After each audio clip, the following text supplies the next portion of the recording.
first ever ASMR review of an Attack on Titan episode. Or today, because it's our first one, we're gonna do 2 episodes. We're gonna be doing season 4, episode 6, and episode 7. Now here's the thing. This is obviously gonna have spoilers, so if you don't want things to be spoiled for you, go watch the episodes, catch up, and then come back here.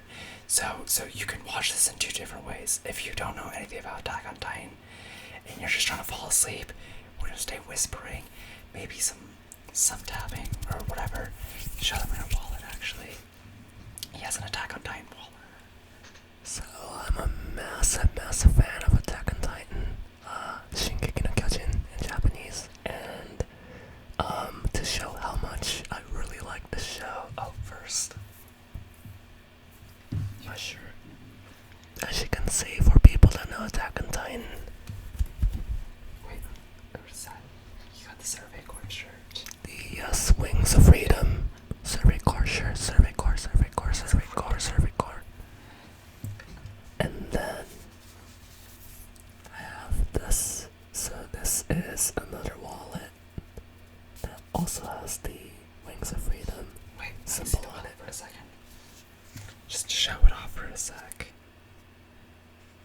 So you can kind of see it.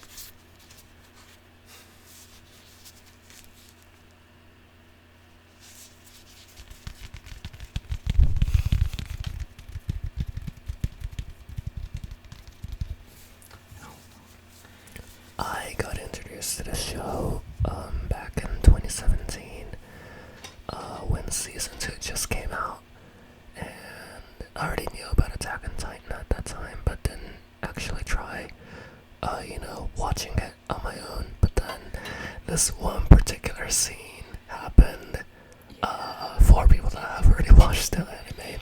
I already told them it's gonna be spoilers, so if you're not caught up to season 4, episode 6, like this is your final jumping off point. If you're not caught up, just peace out.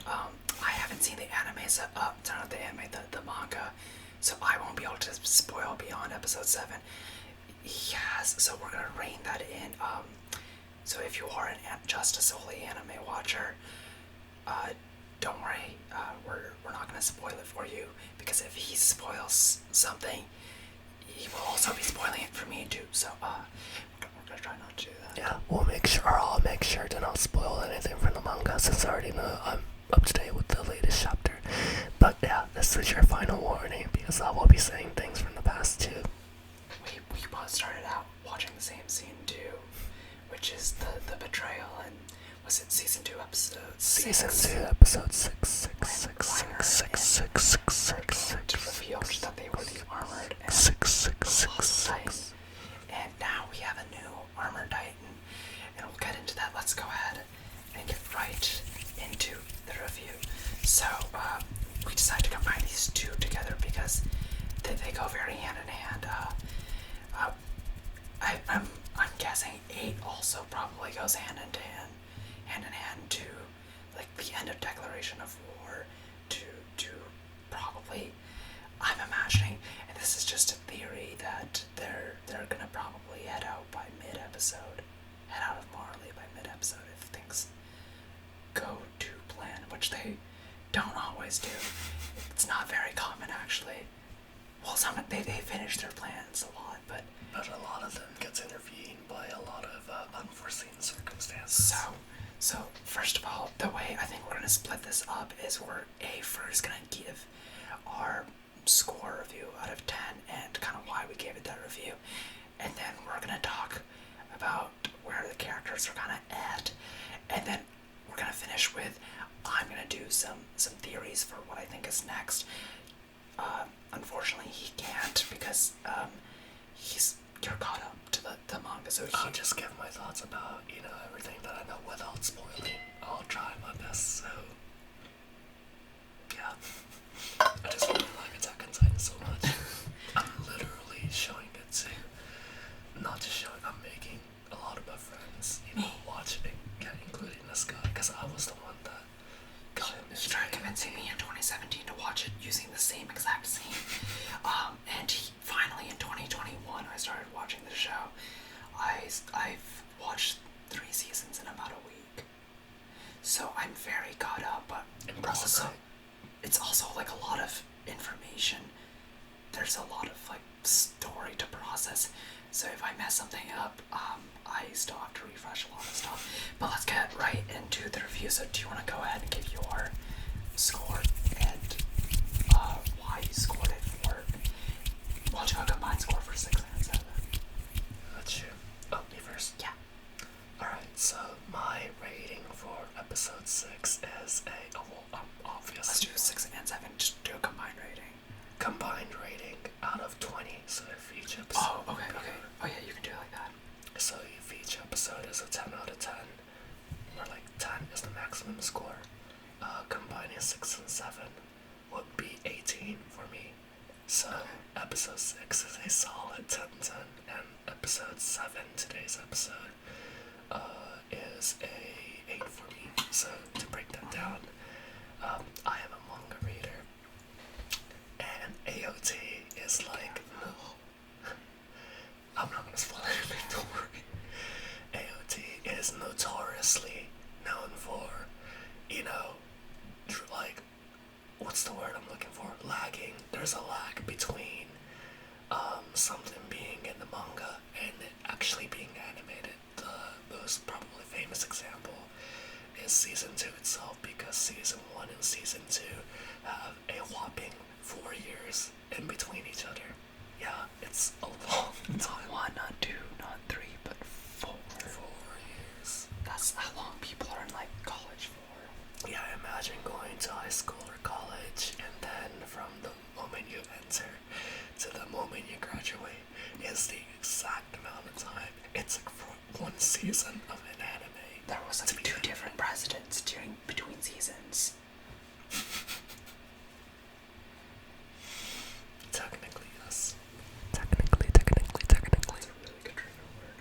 Technically. I don't think AOT ASMR is very common, and maybe for good reason. Who knows? But yeah. Well, I'm not. Oh yeah, guys. Carry on. Okay, anyways, so, yeah, so, given the fact that, I've only been through, like, the whole AOT craze for, like, half of the time that AOT's been around as an anime, since I became a fan in 2017, but with that being said, immediately after I finished season 2, I couldn't wait, so I just started reading the manga. Episode 6 was drawn in the manga in 2017, if I'm not mistaken. So in other words, I had to wait 4 years again for, that specific scene to be animated. So when I saw it, I knew everything was coming. Wait, the Warhammer was in the manga that many years ago? Yeah, it's a long way. Why not? Imagine reading something so hype that you know it's gonna get animated eventually, but then you know it's gonna take a while, and that wait felt like forever.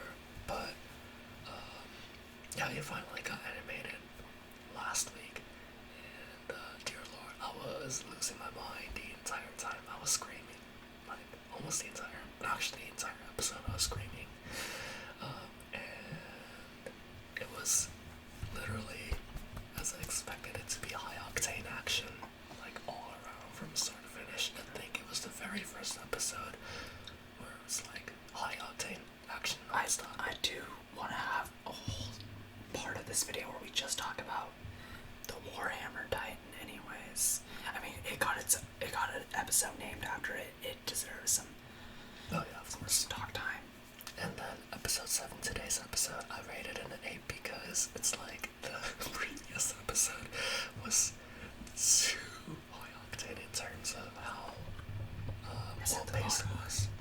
It set the bar really high. I mean, I knew what was coming since I read the manga, and I knew what kind of how many things are going to be crammed into one episode, and they paced it really well. So because of that, it was like you couldn't breathe because the show's pacing is quite good. It just keeps going on so freaking fast. One thing to another. Episode 7, you get a little more of a breather, but at the same time, what's it called? I'm only putting it as an 8 just because it's not as adrenaline pumping as the last episode. But with that being said, it did have its oh wow moments, which is Armin. Oh man. Oh yeah, when Armin appeared, I screamed. We will definitely break that down too.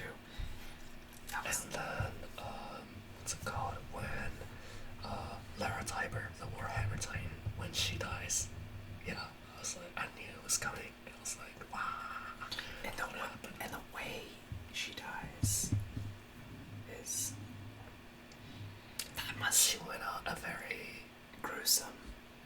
Yeah. And it sucks because, like, she's hardened, but she can kind of see everything that's going on. Yeah, imagine being in a crystal and then you get your body not just like crushed, but more like it looked like almost as if her body parts were just being like diced up rather than being crushed. It looked like that in the crystal. It was pretty painful. Crystal. Start breaking down character stuff. I'm gonna do my rating relatively quickly. I don't usually like to give 10s for like anything, so I'm gonna give the whole episode 6 and 9, and episode 7 and 8. It almost 7. You said episode 7 and 8. It's episode 6 and 7. No, I gave the episode 7 and 8. Out of 10. Okay. Yeah. And at first I wanted to say, I was thinking like after episode 6, 7 almost felt like a filler, but then I was thinking about it, I was like, not really, not at all. It was also like, I was telling Ken about this earlier, I think it's the most Titan shifters we've seen in a battle so far. The only Titan that was missing was Annie. We had the Garden Titan, Miss Peak. We had, we'll talk about Peak later too. We had the Jaw. We had Beast. We had Colossal. We had the Attack Founder. Reiner showed up, so we had the Armored. One more. Who else? Warhammer. Oh, and the Warhammer, right.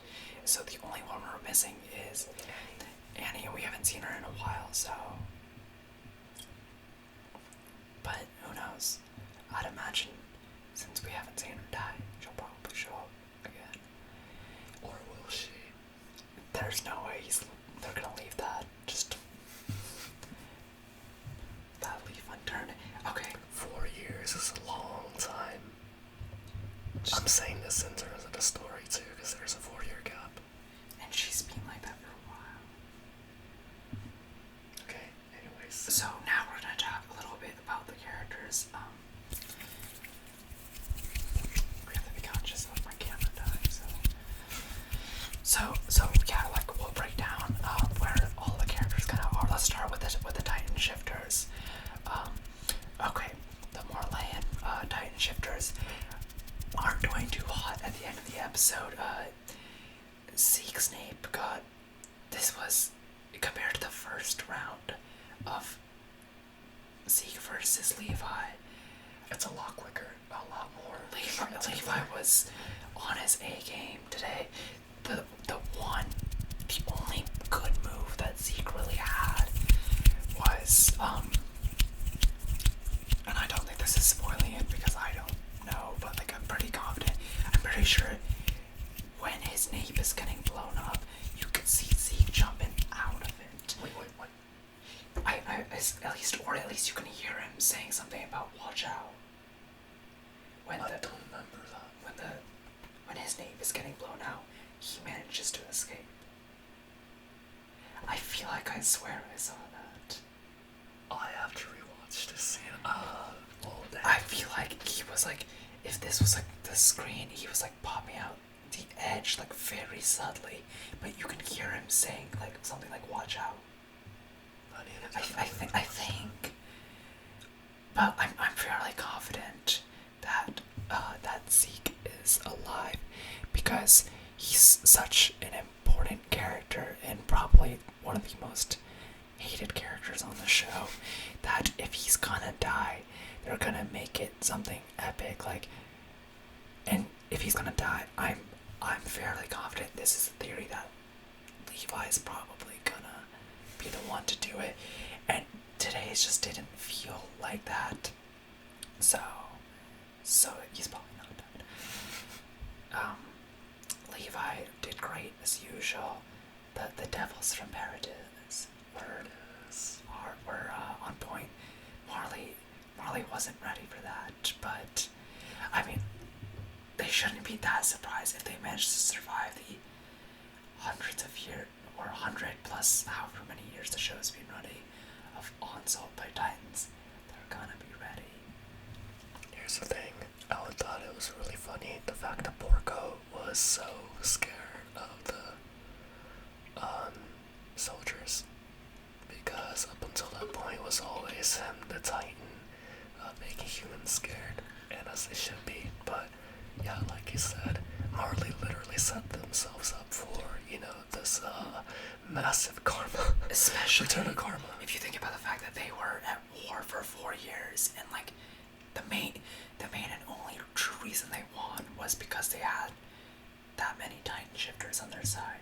Because really the only Titan shifters that they didn't have with them were Annie, Armin, and Aaron.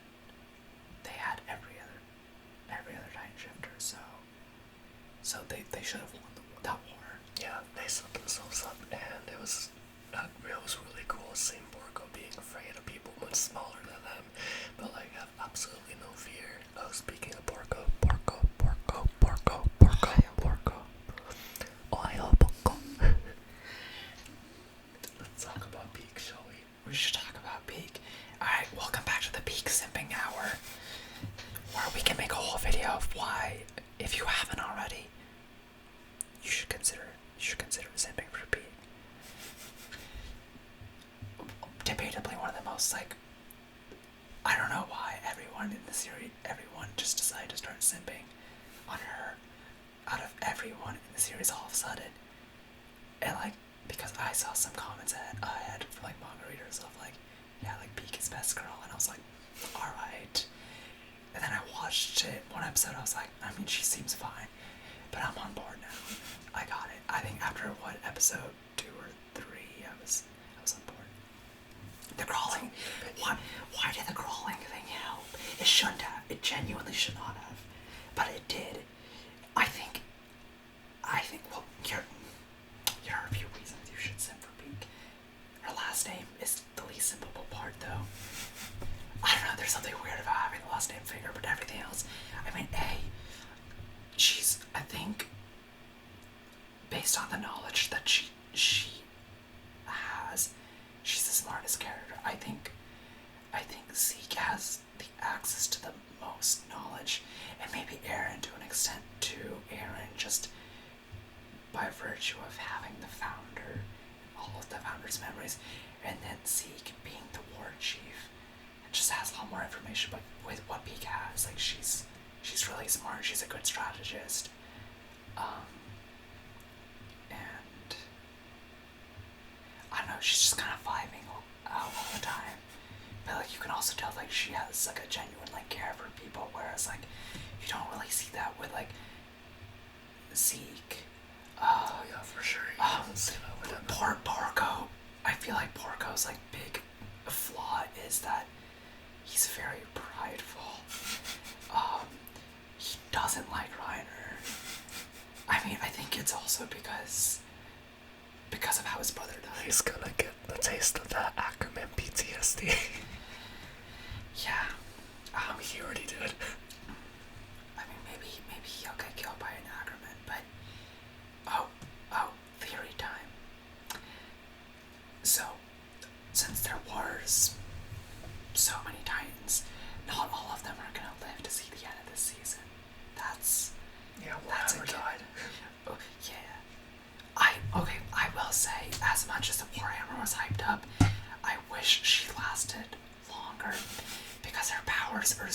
cool that I wish I could have seen that for like a whole season's worth of stuff. I think it was a necessitated kind of short battle with Lara. I keep on saying. Oh, fun fact. Lara Tiber is the name of the Warhammer Titans owner. However, what's funny is that the Attack on Titan community, upon reading the manga, were given no name for this girl. Like the anime was the first one to actually introduce a proper name to this girl, and it wasn't even through the actual like any dialogue.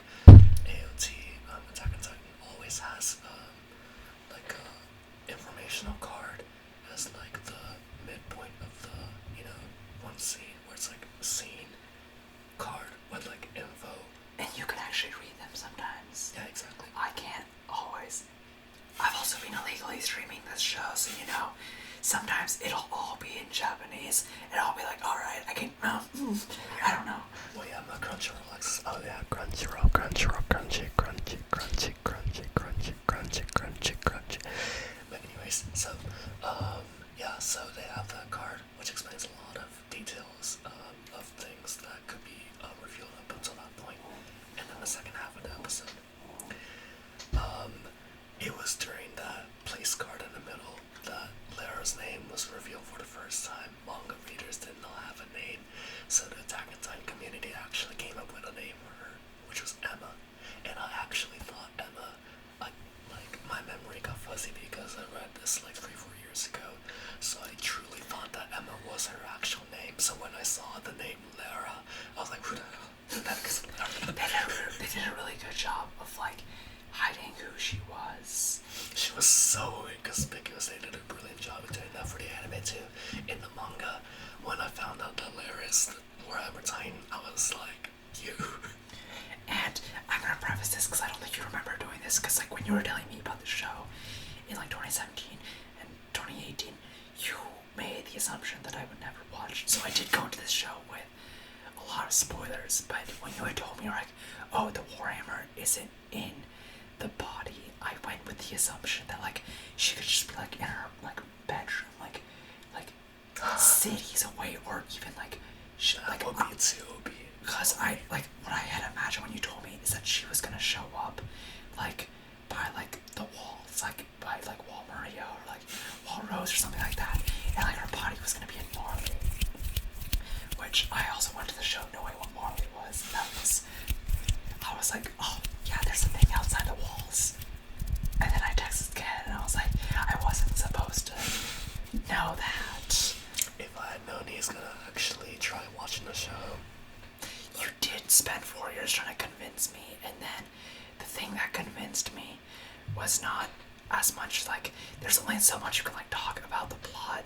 It convince, I think the plot is definitely something you have to experience and just like see how like, if you're like, oh, like the writing for Aaron is really good, that's not enough to necessarily like convince everyone. But for me, it was not just the Reiner and Bertolt reveal scene as much as the music and the Reiner and Bertolt. A specific song is why I ended up like being like, oh, I'll watch it, because I saw the clip of Aaron transforming into a Titan for the first time, and they played the same theme. So it's the same thing, but like a remix. So the first one is called Vogelum Kavik, and then the second one is very silly title, You See Big Girl. It's literally called it's actually full name, You See Big Girl /TT. I thought, which is interesting because that's for the Renner and Bertolt scene, and I thought You See Big Girl, if that was going to be about Annie, I want to be about like Annie. But anyways, we should get back into 6 and 7. So yeah, the Marleyan warriors are not doing too hot. Also the Eldian Marleyan warriors, basically the Titan shifters, but also the kids. Like the kids are getting, I mean, as we said earlier, Sophia went out so much better. The other one had a very Mufasa-esque death, where he just got trampled to death. Udo's death was very unfortunate. The way he went out is pretty gruesome if you think about it. And it's interesting watching the way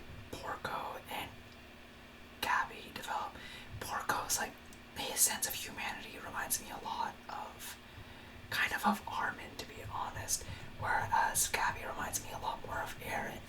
But I like Gabby a lot less. I don't know if it's just because in my mind I like the Marleyans a lot less because we've been centered around the island and how they've been like Marley's been torturing them with Titans for hundreds of years. But I'm not too big on Gabby either, mainly because, well, at least Gabby up until now, she's really pompous, arrogant. That's true. I think like Aaron definitely became like that, but I think when he was starting, he was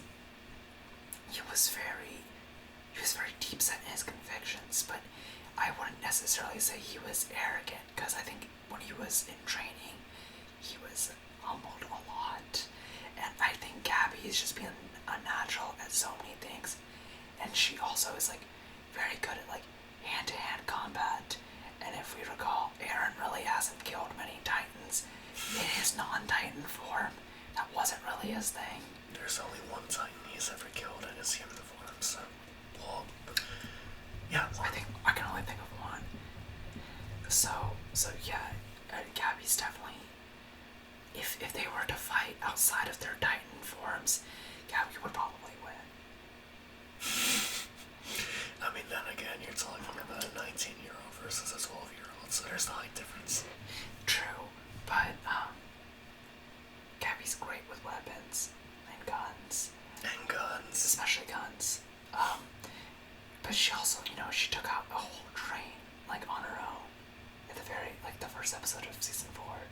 So, like, she's doing, like, she's very strong.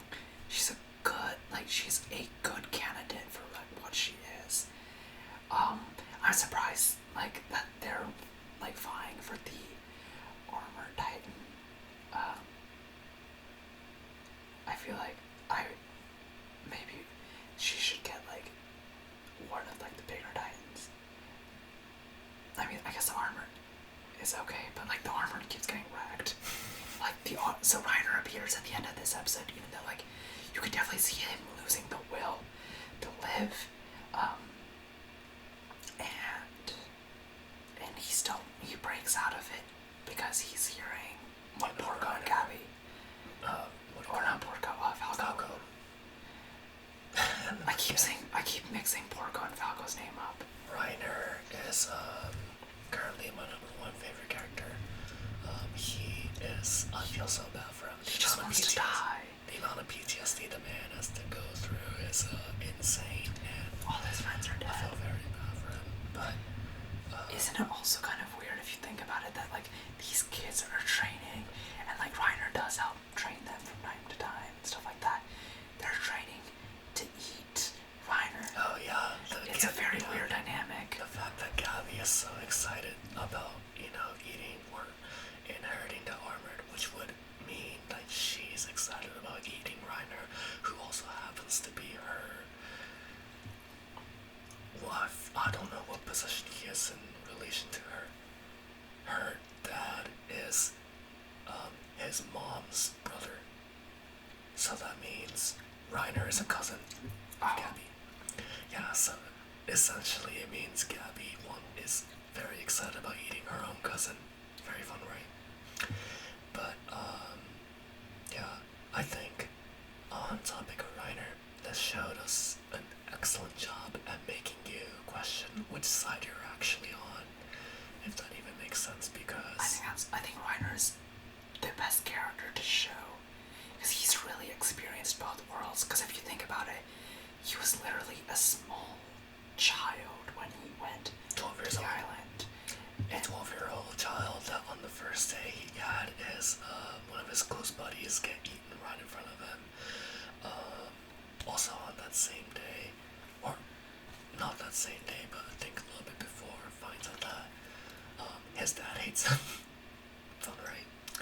And then they break the law. He feels guilt-ridden of killing a bunch of innocent people, and because of his split persona, where he totally forgets that he killed like hundreds of people, and then on top of that, when everyone finds out he's a traitor, everyone that he sought to make be friends with, now they all hate him. Yeah. And Bertel died. So essentially, everyone he knows either died or got captured. He himself is ousted as a traitor, and everyone hates him. And Zeke doesn't like him either. So no one likes Reiner, but I think the fans do. It's so funny because there's so many characters in AOT who are just like, I wanna live, and then they get brutally murdered, and then Reiner's like, kill me please, and the writers are just like, no. Yeah, it's like, Reiner says, I can't stand this anymore, just kill me now, and Aaron's just looking at him like, nah son. And the thing is, he could have died, like, he could have let himself die when Aaron transformed at the end of Declaration of War. But I think the only reason he transformed was because of Falco. If Falco wasn't there, I think Reiner would have just been like, most likely, yeah, this is fine. And then what I find funny is that immediately after Reiner says he wants to die, Wooly says he wants to live. And Wooly immediately it's the perfect example of that. I think, and this is getting into the theory section, Walter theory, I'll just say it right now, I have characters that I think are going to be alive at the end of this show. I'm pretty sure Reiner will be alive. I think of the Survey Corps, I'm going to include Aaron and Armin in there too, even though they're Titans. Oh, wait, not Mikasa. Oh, I'm including Mikasa. I'm just, Aaron and Armin are kind of in a separate category because they're also Titans. I think Armin will finish the show living. But I'm pretty sure, I think Mikasa will live too. I don't think Aaron's gonna live. And I'm like a little upset about that. But I also feel like Aaron is gonna go out in some kind of major way that kind of like, my theory is that like, obviously, 2,000 years ago all this started. I think Aaron's the one to like finish it. And other Survey Corps, I don't really want to guarantee anyone else living. It's gonna be really hard, especially if what Tiber was talking about, the rumbling. I feel like if they foreshadow it like that, it's probably gonna happen. If something like that happens, like as good as the Survey Corps are, they're the only ones really equipped to handle like one colossal titan. But having that many, like, being realistic, like, they're not, like, no one's really surviving from that either, except for maybe like an Armin or an Aaron. But like, I feel like for the plot to all work, Aaron kind of has to die. Plus he's in his last year, so like he was gonna, like, he and Zeke is not gonna live this series. I think Zeke and Levi will somehow kill each other. I think Levi kills, like, or Zeke like brutally hurts Levi, and Levi with like his last like bit of strength like uses it to kill Zeke, and then they're both dead, and then Levi can finally rest. I don't really know about the rest of the Survey Corps. Of the Titans, I mean, if you see where they ended up, Peak isn't doing too hot right now. She has a gaping hole in her chest. Like, I know Titans obviously heal, but like, I don't know how fast she can heal. So like, I think that it depends on the person. Each person's different. That's true. I feel like it depends on also your Titan ability. They were saying like, she's a card Titan, so she doesn't necessarily heal as fast. So I think the next episode is gonna be more big on like protecting Peak. Galliard's not in a great spot either. He's super injured. His jaw is completely smashed, and that's kind of his thing. He's missing limbs. I genuinely wouldn't be surprised if Aaron tried to eat him too. I mean, at this point, it's just a game of like how many Titan powers can Eren collect.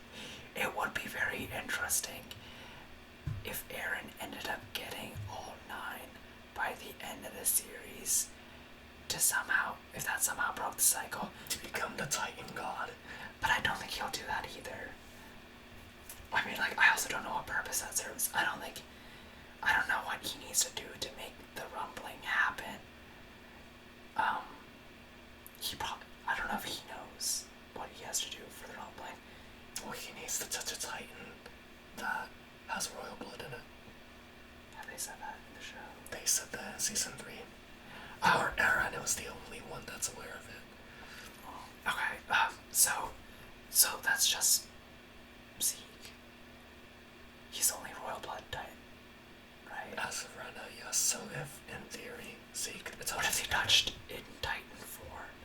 Yes, if they touch in Titan form, then his founding powers are, like, activated. Because I'm not too sure about human form. We're actually... Yeah, as of what we know right now from the anime, it's mostly... Oh, wait. Oh, actually, it could be human to Titan. So, when Eren touched his mom... sounds so bad. When Eren touched his stepmom's... Oh yeah, to kill his stepmom. Yes, to kill the smiling Titan, as you all know. Zeke's mom. Yes, Zeke's mom is Eren's stepmom. When he punched Zeke's mom, that activated his founding Titan powers. So a human touching a Titan with royal blood, I think that works. How come that didn't cause the rumbling? Because I don't think they even knew the rumbling could happen. Oh, so he has to be very conscious about, like... I'm pretty sure you have to know what he wants to do with it. You have to know your purpose, and you have to know about... I mean, they already know that Titans exist in the walls. But you have to know...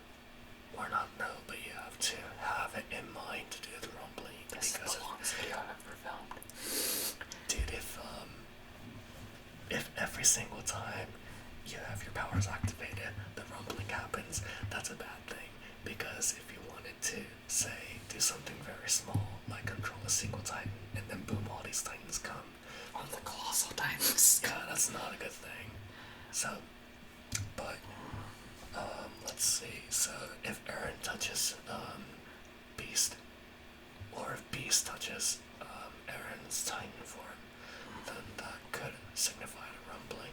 If Eren has that in mind, which, speaking of which, from episode 5, it kinda seems like Eren wants to do the rumbling, or he hits I think he's in a spot where he went from I want to kill all Titans to, like, I think he still has that goal, but I think he just wants to, like, he wants to destroy all the Titans and everything outside of, like, the wall, especially Marley specifically wants Marley to be done with. But, like, you can see, like, as he's listening to them being like, the entire world hates the devils on Paradise. So, like, he's like, if the entire world hates me, like, maybe. Because it's time to, like, kind of, like, wrap it up. I mean, we've kind of gone through theories and stuff like that. Overall, I think both of us really liked the episode. We're going to be doing this for the rest of the season until the show is over. And then we might also, if the show doesn't, I don't know, because, like, if there's, like, a movie or something at the end, and they do that, and there's a big gap of time, we might do a review in, like, April when the last manga comes out, of, like, just how the show. Yeah, the reason for a movie being that 16 episodes is what is stated for the anime.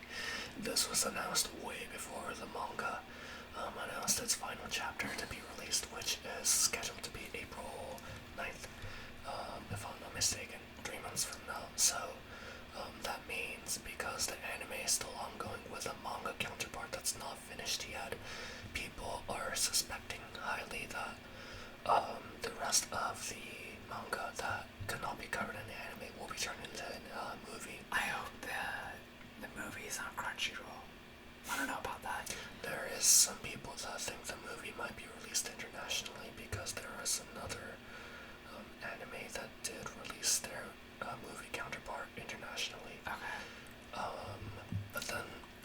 was thinking maybe not, because if you guys know of the anime Demon Slayer had their movie counterpart not released internationally.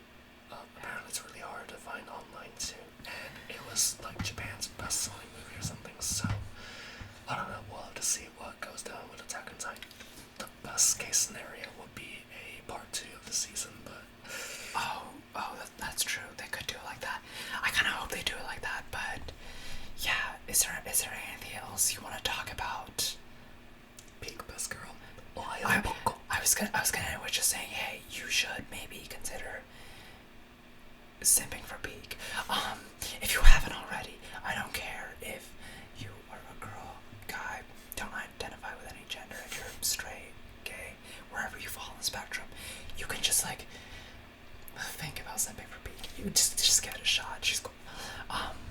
Peak is a really, I would say, very unique person. No one's like her. Literally no one girls, so. Yeah, that's true. We don't know too much about her either, so the mystery is nice too. So the main point of this video is 6 and 7 were good, but you really should simp for Peak. And on that note, yeah, we're gonna be doing more of these. So if you like the video, smash the like button. That goes a long way. And if you want to see more videos like this, hit subscribe. We will see you guys next week with another AOT review. Maybe I'll get a shirt. We'll see. Alright.